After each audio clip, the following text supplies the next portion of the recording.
علامہ اقبال علیہ رحمہ فرماتے ہیں کہ میں گھر آیا اور ہمارے گھر کے سامنے ایک سائل کھڑا تھا. سائل چوں قضائے مبرم، جس طرح قضائے مبرم ہوتی ہے، ٹلتی نہیں ہے، اس طرح وہ ٹلنے والا ہی نہیں تھا. میں نے اس کو لا کہا بابا چلا جا، معاف کر، لیکن وہ ضد کر کے گھر کے دروازے کے اوپر کھڑا تھا. میں لاؤبالی کی عمر تھی تو سکول سے آیا تھا، میرے ہاتھ میں چھوٹی سی چھڑی تھی، تو میں نے اس کے کاسے کے اوپر ماری تو وہ کاسا ٹوٹ کے گر گیا اور اس کے اندر جو سارے دن کی ریزگاری جمع کی تھی وہ بھی بکھر گئی. تو کہتے ہیں کہ وہ ریزگاری اکٹھی کرنے لگا اور میرے والد شیخ نور محمد اندر سے کہیں دیکھ رہے تھے تو وہ باہر آئے. انہوں نے وہ ریزگاری اکٹھی کر کے اس کو دی اور اس کو اور پیسے دیے اور اس سے معذرت کی اور اس کو رخصت کیا اور مجھے بازو سے پکڑ کے اندر لے گئے. اقبال کہتے ہیں میں نے ساری زندگی اپنے والد گرامی کو یوں بلک بلک کے روتے نہیں دیکھا تھا. میرے والد نے مجھے بٹھا لیا اور کہنے لگے کہ اقبال، اگر قیامت کے دن رسول اللہ نے پوچھ لیا کہ تیرا بیٹا فقیروں کے کاسے توڑتا تھا تو بتا میں حضور کو جواب کیا دوں گا. تو کہتے ہیں کہ بس وہی لمحہ میری تربیت کا تھا. بلکہ اقبال پھر ساری زندگی کہا کرتے تھے نام تو از پدر آموختم، حضور آپ کا نام، آپ کی محبت میں نے اپنے باپ سے سیکھی. یعنی حضور کا سامنا کیسے کروں گا؟ اور پھر یہ اقبال کے کلام میں آخر تک یہ چیز آتی ہے کہ کیسے حضور کا سامنا ہوگا. تو غنی از ہر دو عالم من فقیر، روز محشر عذرہائے من پذیر، گر تو بھی بینی حسابم ناگزیر، از نگاہ مصطفیٰ پنہا بگیر. اقبال بھی پھر آخر میں دعا کرتے ہوئے اللہ کی بارگاہ میں عرض گزار ہوتا ہے، مالک تو غنی ہے، میں تیرا فقیر بندہ ہوں، تو مجھے یوں ہی معاف کر دے، میرا حساب نہ لینا. لیکن اگر میرا حساب لینا بڑا ضروری بھی ہوا تو یہ مہربانی کرنا حضور کے سامنے نہ لینا، میں حضور کو کیا منہ دکھاؤں گا. تو یہ فکر ملی کہاں سے؟ یہ باپ کی تربیت سے ملی، یہ ماں کی آغوش سے ملی. تو یہ ماں باپ کی ذمہ داری ہے کہ بیٹا جب کسی کا دل توڑے، جب کسی سے زیادتی کرے تو باپ وہیں اس کا راستہ روکے.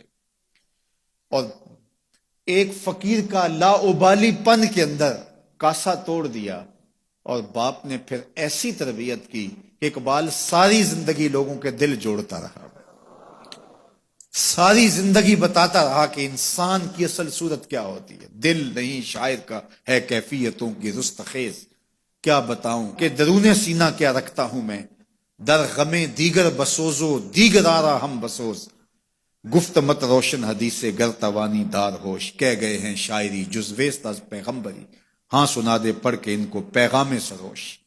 وہ کہتا ہے دوسروں کے غم میں جلنا اور پھر اس غم کو جہان میں پھیلا دینا، اسی کا نام شاعری ہے. پھر اقبال نے وقتی شاعری کی، شاعر تو اور بھی ہیں، لیکن اقبال کہتا ہے شاعری از مثنوی مقصود نیست، بت فروشی بت گری مقصود نیست، کشتائے انداز ملا جامیم، نظم و نثر او علاج خامیم. وہ کہتا ہے کہ میں یہ بت نہیں بنا رہا کہ یہ غزلیں تراش کے اور یہ نظمیں تراش کے لوگوں سے داد وصول کرو.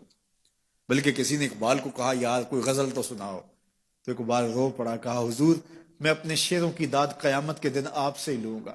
یارا مرا غزل خانے شمردن، یاروں نے تو مجھے غزل خاں سمجھ لیا، میرا تو مقصد ہی اور ہے. بلکہ ان شعراء پہ تنقید اقبال نے کی، عشق و مستی کا جنازہ ہے تخیل ان کے اندیشہ تاریخ میں قوموں کے مزار، چشم آدم سے چھپاتے ہیں مقامات بلند، کرتے ہیں روح کو خوابیدہ بدن کو بیدار. ہند کے شاعر و صورت گرو افسانہ نویس، آہ بیچاروں کے اعصاب پہ عورت ہے سوار.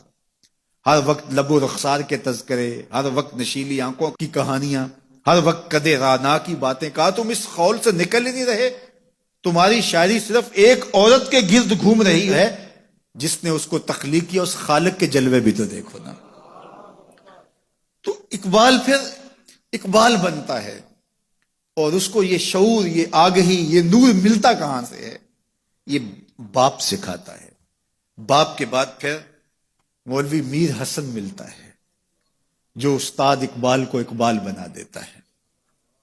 تو یہ ماحول انسان کو سکھاتا ہے. تو میں اور آپ دیکھیں کہ ہم اپنی اولاد کو کیا دے رہے ہیں. تو کبھی بھی اپنی اولاد کو اس کی اجازت نہ دیں کہ وہ کسی کمزور پر ظلم کرے.